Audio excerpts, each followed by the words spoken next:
বাংলাদেশের ছাত্র এবং জনতার গণ-অভ্যুত্থানের মাধ্যমে স্বৈরাচার শেখ হাসিনার সরকারের পতনের মাধ্যমে বাংলাদেশ নতুনভাবে স্বাধীন হয়েছে এবং সেই স্বাধীন বাংলাদেশে আমরা বিশ্বাস করি যে আমরা একটি স্বচ্ছ ধারা রাজনীতি পরিবেশ তৈরি করতে চাই। আমরা চাই না বাংলাদেশে আর কোনো স্বৈরাচার বাংলাদেশে আবির্ভাব ঘটুক এবং কোনো স্বৈরাচারের উৎপত্তি হোক। সেই লক্ষ্য নিয়ে বাংলাদেশ জাতীয়তাবাদী দল বিএনপি ভারপ্রাপ্ত চেয়ারম্যান দেশনায়ক তারেক রহমানের নির্দেশনায় আমরা ডে ওয়ান থেকেই আমরা চেষ্টা করছি, যেখানে চাঁদাবাজির কথা শুনছি, যেখানে দখলদারির কথা শুনছি, যেখানে লুটতরাজের কথা শুনছি, সেখানে আমরা সশরীরে যাওয়ার চেষ্টা করছি এবং আমাদের প্রত্যেকটি থানায় নেতাকর্মীদের ওয়ার্ডে নেতাকর্মীদের নির্দেশনা দেওয়া হয়েছে যে এই ধরনের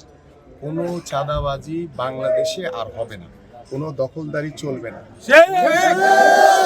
জুলুম নির্যাতন চলবে না। সেই লক্ষ্য নিয়ে দুষ্কৃতিকারীরা কিছু নব্য বিএনপি আমি দেখছি যারা এই ধরনের বিএনপির নাম ব্যবহার করে তারা বিএনপিকে বদনাম করার জন্য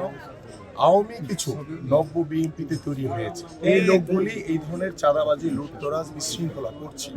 এবং তারই ধারাবাহিকতায় আমরা গতকাল একটি জাতীয় দৈনিকে একটি দেখলাম যে বিএনপির নাম ব্যবহার করে, এবং আমি যে জায়গাটিতে দাঁড়িয়ে আছি এখানে আগে একটি সাদেক এগ্রো নামে একটি প্রতিষ্ঠান ছিল, অবৈধভাবে তারা ছিল, এবং পরবর্তীতে যখন বিষয়টি সবার সামনে আসে সেখানে আমরা দেখেছি এখানে তারা একদম নিট অ্যান্ড ক্লিন করে দিয়েছে, উচ্ছেদ করে দিয়েছে সকল বিষয়গুলি। পরবর্তীতে দেখলাম যে এখানে কে বা কাহারা বিএনপির নাম ব্যবহার করে, এবং এখানে একটি ব্যানার ছিল, ব্যানারটি তারা সরিয়ে ফেলেছে,